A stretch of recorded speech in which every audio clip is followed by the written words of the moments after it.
welcome to the show where we share the stories of the many who intersect with our healthcare system but are rarely heard from. My name is Kevin Poe, founder and editor of KevinMD. Rate and review the show at kevinmd.com/rate, subscribe at kevinmd.com/follow. Today in the show, we have Philip Ovadia. He is a cardiothoracic surgeon and he's the author of the book, Stay Off My Operating Table, a heart surgeon's metabolic health guide to lose weight, prevent disease, and feel your best every day. And there's an excerpt from that book on KevinMD. We'll talk about that and his book. Philip, welcome to the show. Great to be here with you, Kevin. Love your platform and all the messaging you're getting out there around health.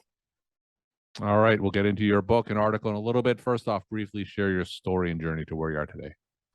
Yeah, so, pretty standard journey, I guess, to becoming a cardiac surgeon, medical school and the general surgery training followed by a cardiothoracic surgery fellowship, and now been in practice for 15 years. But really what's important is during much of that time, I was becoming progressively unhealthy myself. I had gotten to a point where I was morbidly obese, I was pre-diabetic, and I realized I was going to end up on my own operating table. And I started, asking some different questions and realizing that the standard advice that, we are taught in medical school and we give our patients was failing me, was failing my patients. And I, asked different questions, came across some different information, ultimately was able to improve my health and came to realize that much of the disease that I had spent my career treating, heart disease, we were taking the wrong approach to, and we should be teaching people how to avoid this, and it is largely avoidable. And so I now, while I continue to work as a cardiac surgeon, I also now focus on helping people to not need heart surgery and to stay off my operating table. All right, and before we get into that, I don't have very many cardiothoracic surgeons on the show. Tell me some of the rewards and challenges of the field today. Well, it's, it's largely rewarding. You meet people kind of at their worst moments. They've oftentimes, had heart attacks or they're having, symptoms that are severely limiting their life. And you can offer them that chance to get their life back, to make them better. And, what's most rewarding about cardiac surgery, largely about surgery in general, is you see immediate effects of what you do. And so that is, very rewarding. The challenges of the field today are pretty much like the challenges in all of medicine, very corporatized. Almost all cardiothoracic surgeons are employed by hospitals and hospital systems. Obviously, you can't be doing heart surgery in an office. So, that becomes a challenge. And, not enough surgeons to do all of the volume of surgery that needs to be done. And that is another reason why I've become so focused on preventative efforts, because the reality is that there aren't enough heart surgeons to do the amount of heart surgery needed these days in the United States. And let's talk about some of those preventative measures in your KevinMD articles titled How to Stay Off My Operating Table. Now, for those of you who get a chance to read that article, just walk my audience through it, share the story why you decided to write it. Yeah, sure thing. So, the main focus of my book is on metabolic health and staying metabolically healthy. And I give 7 principles in the article about how to stay metabolically healthy. And staying metabolically healthy is going to keep you off my operating table.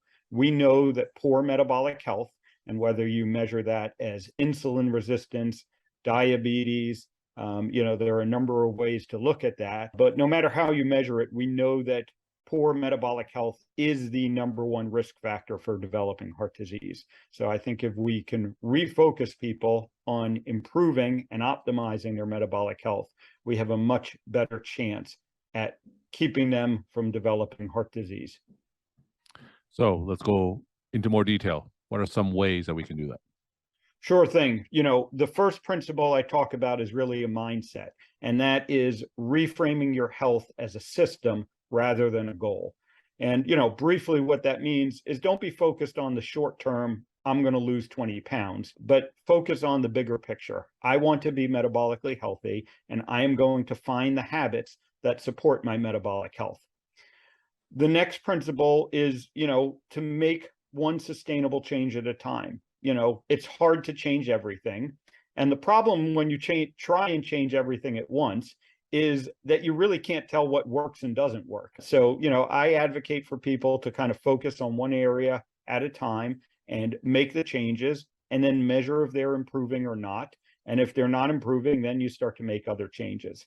Getting into the specifics, I think the most important thing is eating whole, real food. Mhm. Eat the things that grow in the ground and eat the things that eat the things that grow in the ground. That's kind of my simple rubric for people.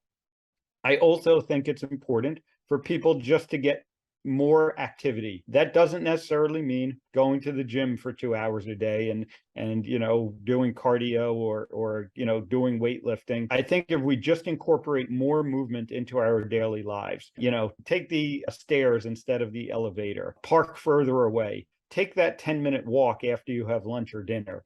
Simple things like this can actually have very large impacts on our health. Some of the other principles are, paying attention to your sleep, making sure you get enough good quality sleep, dealing with your stress. And I never say you can get rid of stress, but you have to have a mechanism for dealing with it. And, that can be meditation, that can be religion, that can just be having a good community around you. And finally, and this may be, one of the most important principles, is find a doctor who understands this. Find a doctor who's going to work with you on this. Unfortunately, many physicians are sort of trapped within the system and they're not given enough time with patients, with each individual patient, to talk about concepts like this. They're quick visits, 15-minute visits, and write the script and move on. And finding a physician who can partner with you to improve your metabolic health, improve your overall health is essential. So you mentioned earlier as part of your story that a lot of this wasn't necessarily taught during your medical training. Can you contrast to what you were taught during medical training with what you just said? Yeah, so what we get taught in regards to nutrition specifically during medical training is very little, and what it was basically the U.S. dietary guidelines and the science behind what is a carbohydrate, what is a fat, what is a protein, and kind of the biochemical processes that our body uses when we give these foods.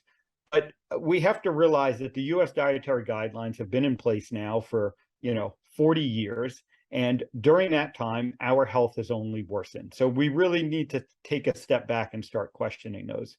Specifically, when you look at heart disease, obviously my area of focus, the main messaging has been low fat diets and keeping your cholesterol low, whether, pharmacology or dietary interventions to lower your blood cholesterol levels.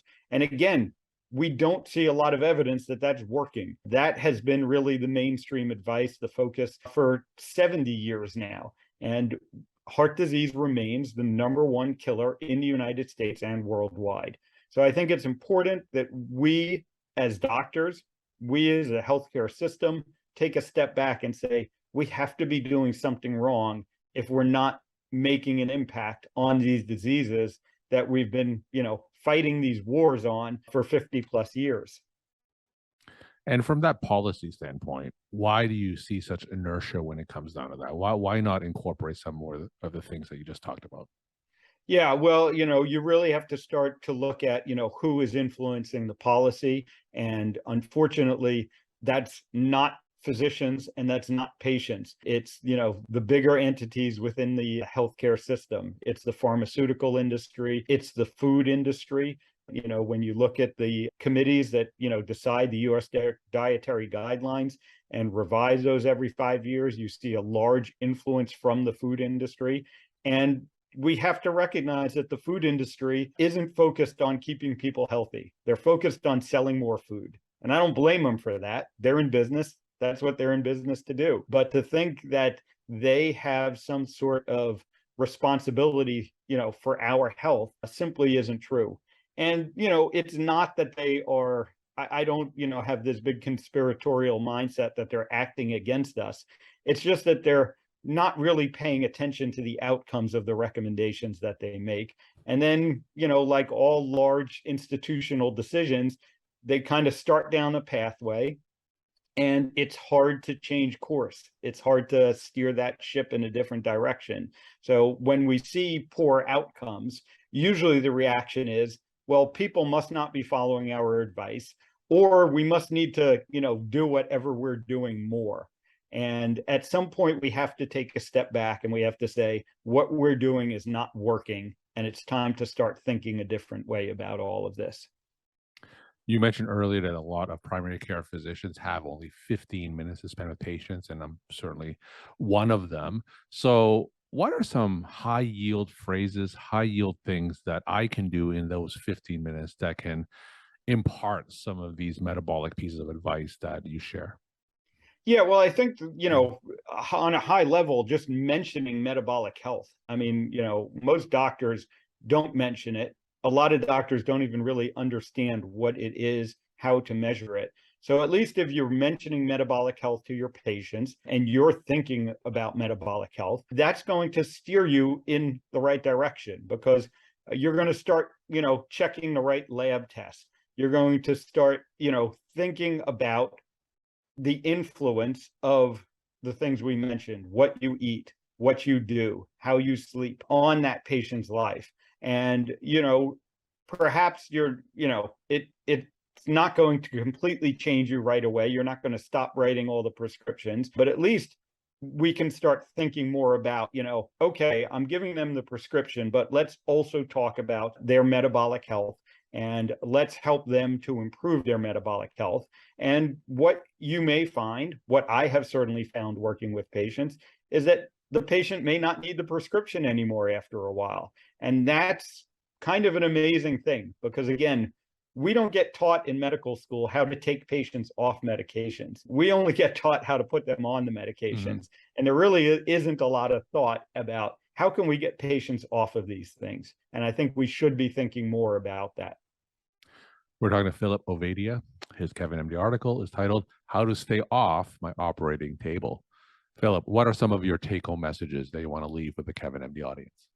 Yeah, so for all of the, patients out there, my take-home message is take charge of your health. You are in charge of your health.